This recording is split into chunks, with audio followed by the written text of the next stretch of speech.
We did do a historic archaeology survey and actually did some data collection and spent a significant amount of money in recovering the information that was fascinating. And that's something that will be preserved and will be of use to a lot of people for quite some time to come. Well, the largest accumulation of artifacts happens at a major life event like a marriage or death in a family. And these each become a deposit layer, and each deposit layer is like a snapshot in time. Well, one of the last blocks that we excavated was in the winter of 2002, and this was an area near 5th Street between 4th and 5th and Bryant and Harrison. We were able to get the contractor to assist the archaeologists by removing asphalt and fill with their heavy equipment.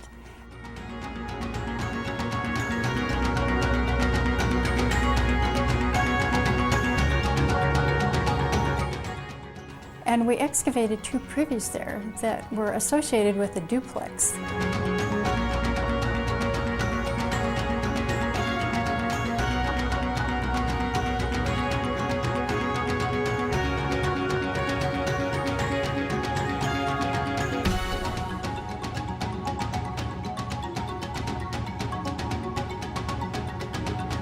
Sonoma State have a large team of historical archaeologists that could work for short periods of time. Sonoma State also has a lab facility that Caltrans does not have, and so they can process the artifacts for us and clean them.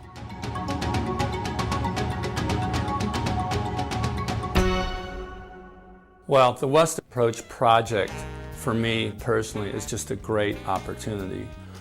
This is very different from standard landscape architecture at Caltrans. This is really all about urban design. So we're working in the city of San Francisco, a world-class city. I'm fortunate to get to work with this design team that include me in the process and take me for a walk of the project. And I'm thinking of Alec Melkonian right now, who I go out and walk the project with Alec.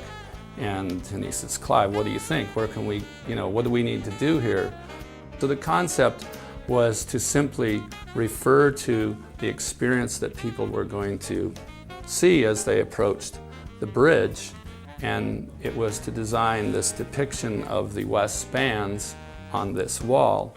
And in the original drawing that Chris actually developed, it was a simple form, elevated form of the bridge.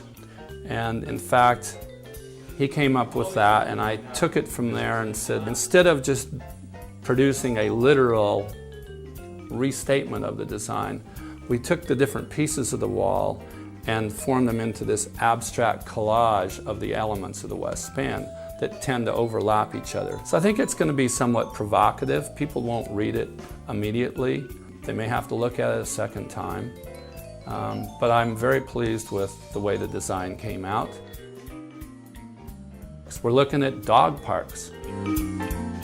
It just actually adds to the kind of joy of working on these projects. And certainly the biggest satisfaction is when we move forward with a solution that does embrace and respect and react to these aesthetic and architectural concerns.